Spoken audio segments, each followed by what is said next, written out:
जय हिंद साथियों, स्वागत है आप सभी साथियों का एक्समार्ट जीके के यूट्यूब चैनल पर। साथियों, एसएससी जीडी के 10 जनवरी 2023 को पेपर हो चुका है, यानी पहले दिन का एग्ज़ाम जो है वो कंप्लीट हो चुका है और इतना अंदाज़ा लग गया है कि कहाँ से क्वेश्चंस आ रहे हैं। तो इस वीडियो में टोटल 50 क्वेश्चंस करेंगे और ये क्वेश्चन बहुत ही इंपॉर्टेंट है आपके एग्ज़ाम की दृष्टि से। जिस टाइप के क्वेश्चंस एग्ज़ाम में पूछे जा रहे हैं, बिल्कुल वही क्वेश्चन, उसी टाइप के क्वेश्चन जो है, उसी टाइप के एक्सपेक्टेड क्वेश्चन आपको इस वीडियो में कराएंगे।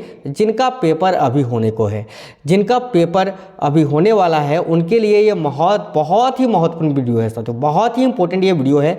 अंत तक जरूर देखिएगा, एक भी क्वेश्चन को स्किप नहीं करना है। सभी साथी वीडियो को लाइक कर दीजिए, अपने सभी दोस्तों के साथ शेयर कर दीजिएगा। नए साथी जितने भी हैं चैनल को सब्सक्राइब करके बेल आइकन को ऑन कर लीजिए। चलिए देखेंगे बिना देरी किए पहला क्वेश्चन, और ये रही साथियों स्क्रीन पर आपका पहला क्वेश्चन। गुरु शिखर चोटी ये किस राज्य में स्थित है? तो देखिएगा, वेरी इंपॉर्टेंट क्वेश्चन है और साथियों आप सभी को याद रखना है। देखिएगा, गुरु शिखर चोटी जो है ये कहाँ पर स्थित है? राजस्थान में। साथियों आपको ये भी याद रखना है कि जो सबसे प्राचीन पर्वतमाला है अरावली, अरावली पर्वतमाला की सबसे ऊंची चोटी है ये गुरु शिखर चोटी। ठीक है, चलिए नेक्स्ट क्वेश्चन देखेंगे। रूस की सहायता से स्थापित लौह इस्पात संयंत्र कौन सा है? तो देखिए, रूस की सहायता से स्थापित लौह इस्पात संयंत्र कौन से हैं? आपको याद रखना है साथियों, इनमें से सभी। देखिए, बोकारो, भिलाई, विशाखापट्टनम, ये सभी लौह इस्पात कारखाने हैं और इन सभी की स्थापना रूस की सहायता से की गई है। चलिए नेक्स्ट क्वेश्चन। सिंधु नदी का उद्गम स्थल कहाँ है? तो साथियों देखिए, सिंधु नदी, इसका उद्गम स्थल पूछा है, यानी कहाँ से ये नदी निकलती है। तो आपको याद रखना है मानसरोवर झील से। ऑप्शन नंबर सी इस क्वेश्चन का राइट आंसर है। नेक्स्ट क्वेश्चन देखेंगे। आज का अगला क्वेश्चन है हमारा, यमुना एक्सप्रेसवे ये कहाँ से कहाँ तक है? तो देखिए, यमुना एक्सप्रेसवे जो है ये साथियों ग्रेटर नोएडा को आगरा तक जोड़ता है, यानी इस क्वेश्चन का जो राइट आंसर है वो आपका ऑप्शन नंबर बी है, ग्रेटर नोएडा से आगरा तक। नेक्स्ट क्वेश्चन, चंबल नदी किन राज्यों से होकर बहती है? तो देखिए, चंबल नदी जो है उत्तर प्रदेश, मध्य प्रदेश और राजस्थान, इन तीनों राज्यों से होते हुए बहती है। तो इस क्वेश्चन का राइट आंसर है option number A. Next question, Chandraprabha one जीव अभयारण्य ये कहाँ स्थित है? साथियों आपको याद रखना है, चंद्रप्रभा वन जीव अभयारण्य जो है ये उत्तर प्रदेश में स्थित है। ऑप्शन नंबर ए इस क्वेश्चन का राइट आंसर है। पाल वंश के पतन के बाद बंगाल का राजनीतिक नेतृत्व प्रदान किया किसने? वेरी इंपॉर्टेंट क्वेश्चन है, आपको याद रखना है साथियों, सेन वंश ने। ऑप्शन नंबर ए इस क्वेश्चन का राइट आंसर है। लॉर्ड कर्जन के शासनकाल का सबसे मूर्खतापूर्ण कार्य जिसने उग्र राष्ट्रीयता को जन्म दिया क्या था? तो देखिए, लॉर्ड कर्जन के शासनकाल का सबसे मूर्खतापूर्ण कार्य यही था कि उन्होंने बंगाल विभाजन करवा दिया था 1905 में, है ना। याद रखिएगा, ऑप्शन नंबर डी इस क्वेश्चन का राइट आंसर होगा। आगे देखिए, भक्ति आंदोलन का प्रारंभ किसने किया था? साथियों वेरी इंपॉर्टेंट क्वेश्चन है, आपको याद रखना है, भक्ति आंदोलन का प्रारंभ किया था आलवार नायनार संतों द्वारा। ऑप्शन नंबर ए इस क्वेश्चन का राइट आंसर है।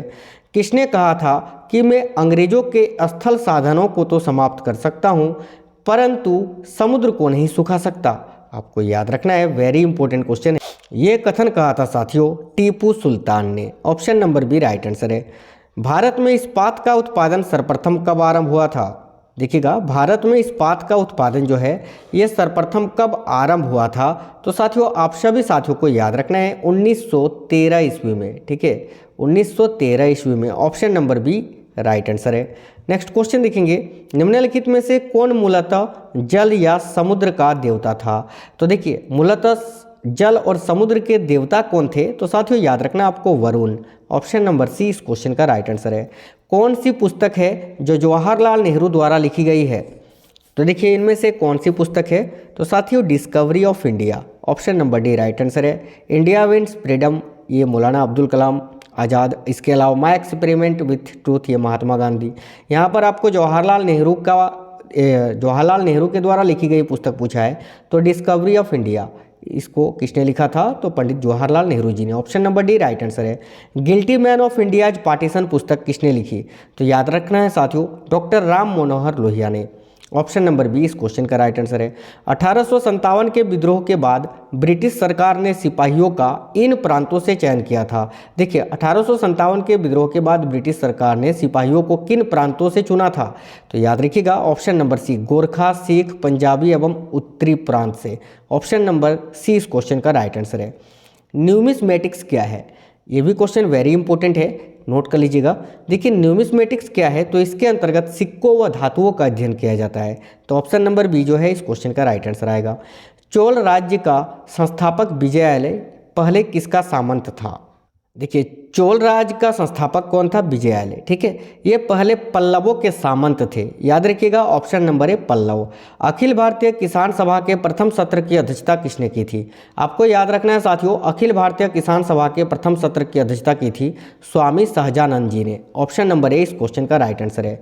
निम्नलिखित में से किसे उग्रसेन यानी भयानक सेना का स्वामी कहा जाता था?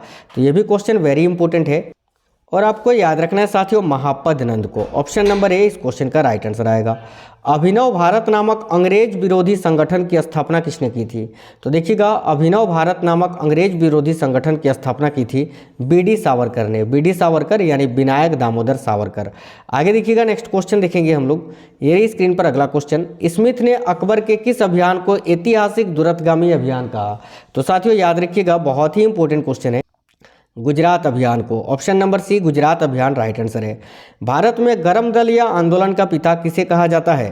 तो याद रखिएगा साथियों भारत में गर्म दल या आंदोलन का पिता बाल गंगाधर तिलक को कहा जाता है। Option number D right answer है। अंग्रेजी शासनकाल में भारत का कौन सा क्षेत्र अफीम उत्पादन के लिए प्रसिद्ध था? आपको याद रखना है साथियों option number A right answer है बिहार। सती प्रथा का उल्लेख कहाँ से मिलता है? तो याद रखिएगा सती प्रथा का उल्लेख जो है एरन अभिलेख से मिलता है। ऑप्शन नंबर सी इस क्वेश्चन का राइट आंसर है। गौतम बुद्ध के द्वारा भिक्षुणी संघ की स्थापना कहाँ की गई थी? तो आपको याद रखना है साथियों कपिल वस्तु में। ऑप्शन नंबर बी इस क्वेश्चन का राइट आंसर है। वर्ष 1925 ईस्वी में मद्रास में आत्मसम्मान आंदोलन चलाने वाले ईबी रामास्वामी नायकर का लोकप्रिय नाम क्या था? याद रखिएगा साथियों पेरियार। इनको महान आत्मा भी कहा जाता है। नेक्स्ट क्वेश्चन देखेंगे, अंग्रेज घुसपैठियों ने भारत के करधे को तोड़ डाला और चरखे को नष्ट कर दिया, यह कथन किसका है? तो वेरी इंपॉर्टेंट क्वेश्चन है, याद रखिएगा कार्ल मार्क्स। कार्ल मार्क्स ने एक प्रसिद्ध पुस्तक भी लिखी थी जिसका नाम क्या है? तो याद रखिएगा साथियों दास कैपिटल। ठीक है, दास कैपिटल। नेक्स्ट क्वेश्चन देखिए, किसने सुल्तान काल में प्रचलित डाक व्यवस्था का विस्तृत विवरण दिया है? साथियों याद रखना है आपको इब्न बतूता ने। ऑप्शन नंबर सी इस क्वेश्चन का राइट आंसर है। अहमदाबाद की स्थापना किसने की? तो याद रखिएगा अहमद शाह प्रथम ने। Option number A right answer है। कुषाण काल में सबसे अधिक विकास किस क्षेत्र में हुआ था? तो देखिएगा कुषाण काल में सबसे अधिक विकास जो है साथियों किस क्षेत्र में हुआ था? तो वास्तुकला के क्षेत्र में। Option number D right answer है। जागीरदारी संकट सर्वप्रथम किस मुगल बादशाह के शासनकाल में उत्पन्न हुई? तो याद रखिएगा जागीरदारी संकट जो है सर्वप्रथम किस मुगल बादशाह के शासनकाल में उत्पन्न हुई थी? तो याद रखिएगा औरंगजेब के समय में। ऑप्शन नंबर सी इस क्वेश्चन का राइट आंसर है। अल हिलाल एवं अल बलग जनरल के संपादक कौन थे? तो देखिए अल हिलाल एवं अल बलग जनरल के संपादक कौन थे? तो Abul Kalam Azad. Option number C right answer है। किस शासक ने अवंती को जीतकर मगध का हिस्सा बना दिया था? साथियों आपको याद रखना है शिशुनाग ने। ऑप्शन नंबर सी इस क्वेश्चन का राइट आंसर है। किस इतिहासकार ने लिखा तथाकथित प्रथम राष्ट्रीय स्वतंत्रता संग्राम न तो प्रथम न तो राष्ट्रीय और न ही स्वतंत्रता संग्राम था? तो देखिए वेरी इंपॉर्टेंट क्वेश्चन है, याद रखिएगा साथियों आरसी मजुमदार ने इसको लिखा था। ऑप्शन नंबर ए इस क्वेश्चन का राइट आंसर है। सामान्यतः 5 वर्ष की समाप्ति के पहले लोकसभा को निम्नलिखित में से किसके द्वारा विघटित किया जा सकता है? तो प्रधानमंत्री की संस्तुति से भारत के राष्ट्रपति के द्वारा।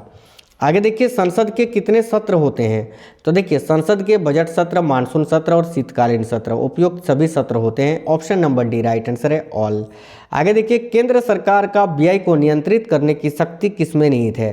तो याद रखिएगा साथियों नियंत्रक और महालेखा परीक्षक में। आगे देखेंगे भारत के महान्यायवादी की नियुक्ति से संबंधित अनुच्छेद कौन सा है? तो याद रखना है साथियों अनुच्छेद 76। आज पूछा गया था प्रधानमंत्री की नियुक्ति से संबंधित अनुच्छेद कौन सा है?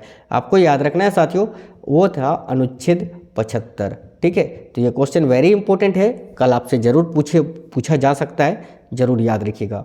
नेक्स्ट क्वेश्चन, भारतीय संविधान को कितने भागों में विभाजित किया गया है? तो देखिए मूल रूप से 22 भागों में ही विभाजित किया गया है, लेकिन वर्तमान में ये जो है 25 भाग हो गए हैं, ये भी आपको याद रखना है। नेक्स्ट क्वेश्चन देखेंगे, संविधान सभा के गठन की मांग सर्वप्रथम 1895 में किसके द्वारा प्रस्तुत की गई थी? तो आपको याद रखना है बाल गंगाधर तिलक के द्वारा, ऑप्शन नंबर डी। आगे देखिए, वित्त बिल के लिए किसकी पूर्व स्वीकृति आवश्यक होती है? याद रखना है साथियों, भारत के राष्ट्रपति की, option number C right answer है। प्याज उत्पादन में भारत का अग्रणी राज्य कौन सा है? तो देखिएगा, प्याज उत्पादन में भारत का अग्रणी राज्य है Maharashtra, option number D right answer है। किसी देश का आर्थिक विकास किस पर निर्भर करता है? तो याद रखिएगा, किसी देश का आर्थिक विकास जो है साथियों वो किस पर निर्भर करता है? तो प्राकृतिक संसाधन, पूंजी निर्माण और बाजार का आकार, उपयुक्त सभी पर, ऑप्शन नंबर डी इस क्वेश्चन का राइट आंसर है। Steel authority of India limited की स्थापना कब हुई थी? तो याद रखना है 1954 में, ऑप्शन नंबर है इस क्वेश्चन का राइट आंसर। नेक्स्ट क्वेश्चन, मूल्यानुसार भारत का निर्यात विश्व के कुल निर्यात का कितना प्रतिशत है? तो याद रखिएगा साथियों 2%, ऑप्शन नंबर डी इस क्वेश्चन का राइट आंसर है। यदि सूरत में बनी वस्तुएं मुंबई या दिल्ली में बेची जाए तो यह किस प्रकार का व्यापार कहलाएगा?